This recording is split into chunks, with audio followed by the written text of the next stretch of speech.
Assalamualaikum warahmatullahi wabarakatuh. Salam Merdeka Belajar. Terima kasih.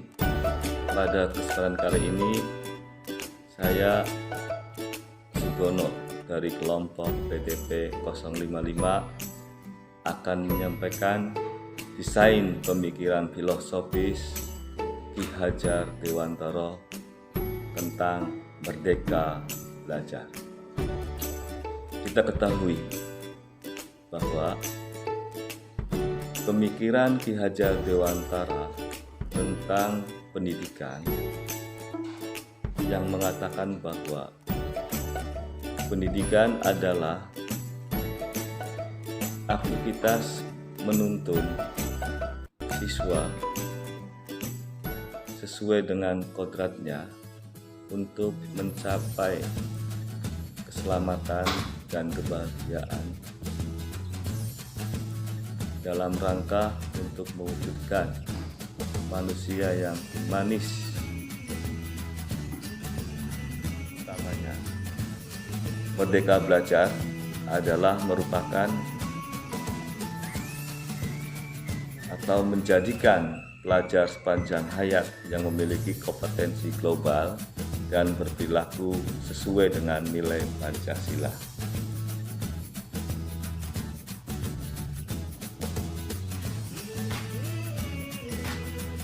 Nah, tentunya untuk mencapai profil pelajar Pancasila itu diharapkan kita harus bisa menjadikan pelajar Pancasila yang pertama yaitu beriman, bertakwa pada Tuhan Yang Maha Esa dan memiliki akhlak yang mulia.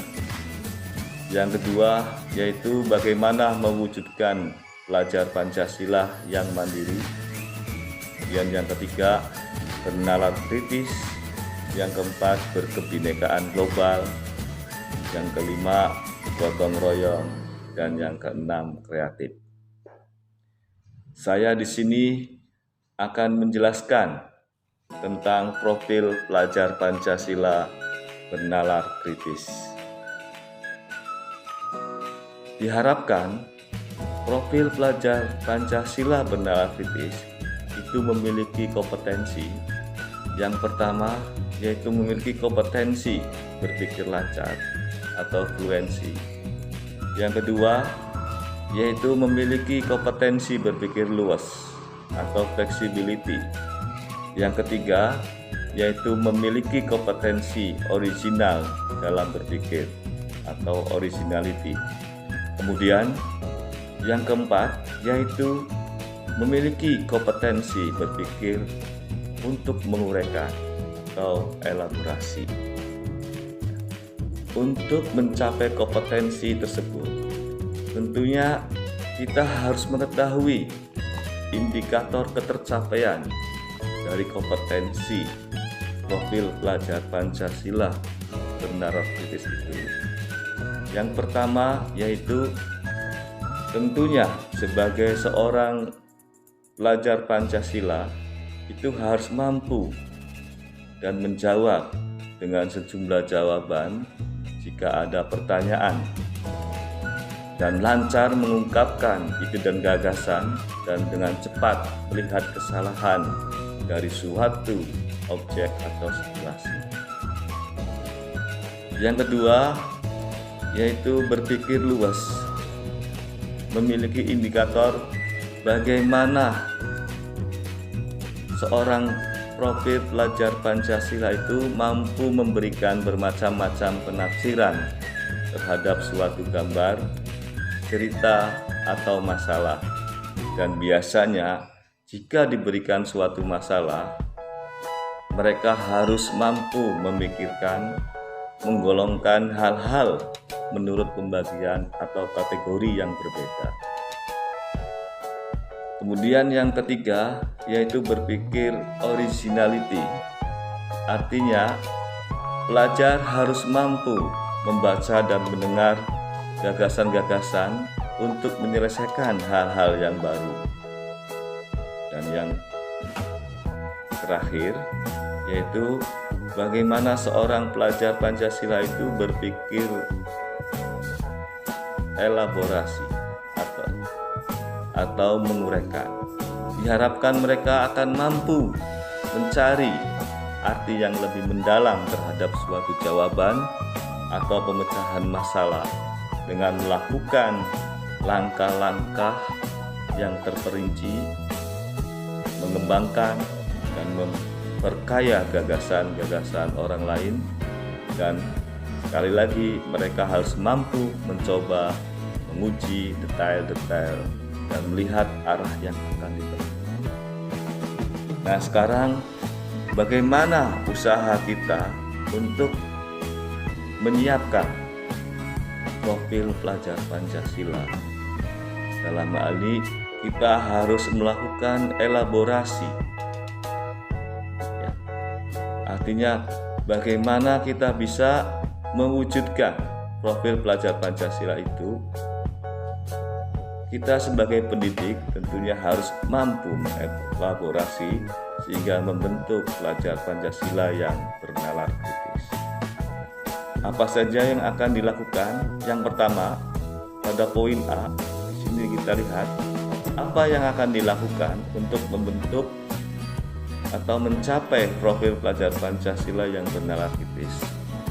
Tentunya kita sebagai seorang pendidik harus mampu mendesain dan melaksanakan pembelajaran yang berpusat kepada anak, karena pada dasarnya kita adalah hamba terhadap anak.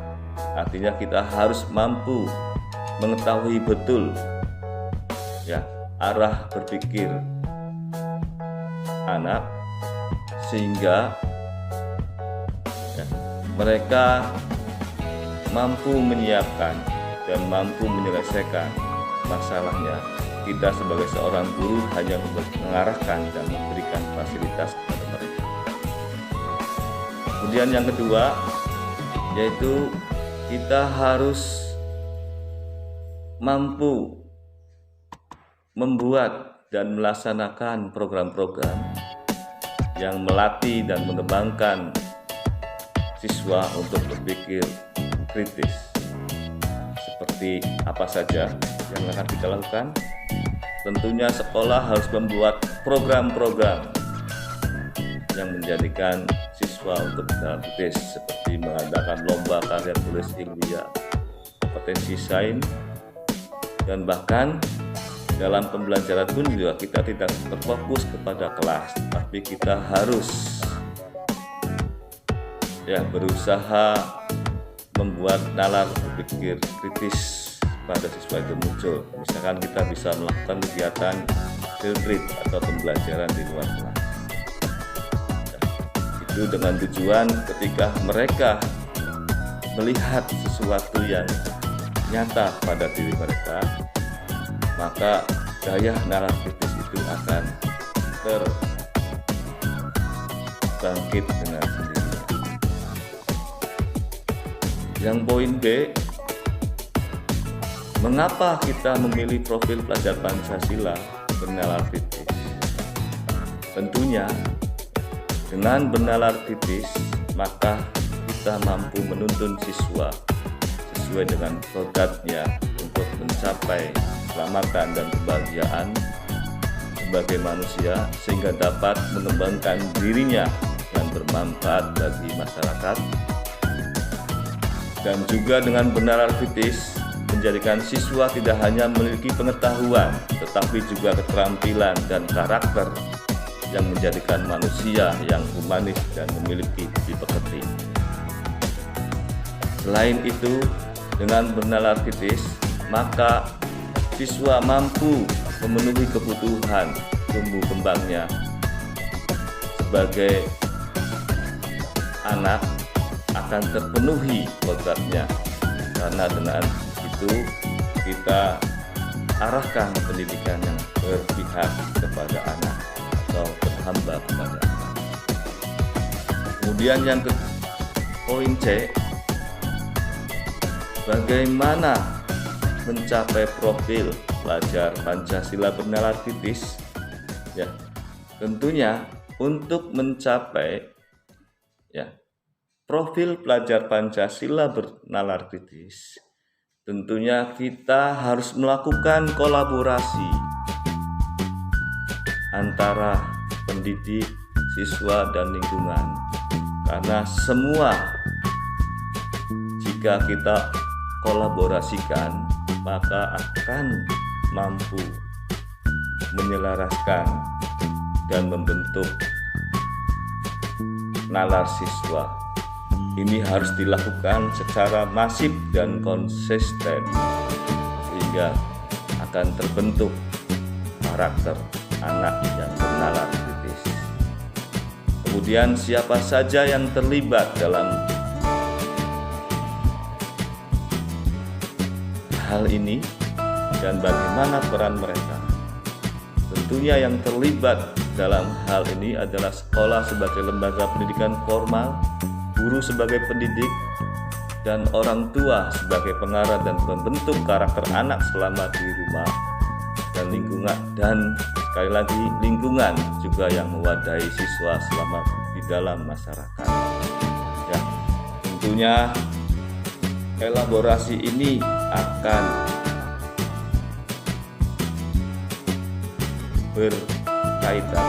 Elaborasi ini akan terjalin komunikasi dalam pendidikan sehingga kita tidak mengurangi hak-hak mereka sebagai hak-hak anak atau pelajar akan terpenuhi, tidak mengurangi hak-hak siswa untuk mendapatkan pendidikan dan mampu membentuk karakter siswa yang bernalar. Sekali lagi, apa yang disampaikan oleh Hajar Dewantara terhadap pemikiran-pemikiran filosofisnya ini tentu membangkitkan semangat juang bagi kita sebagai pendidik untuk mendidik siswa dari hati, mendidik siswa sesuai dengan kodratnya, dan mendidik siswa untuk berhamba pada anak. Terima kasih. Kami akhiri. Billahi taufik wal hidayah. Wassalamualaikum warahmatullahi wabarakatuh.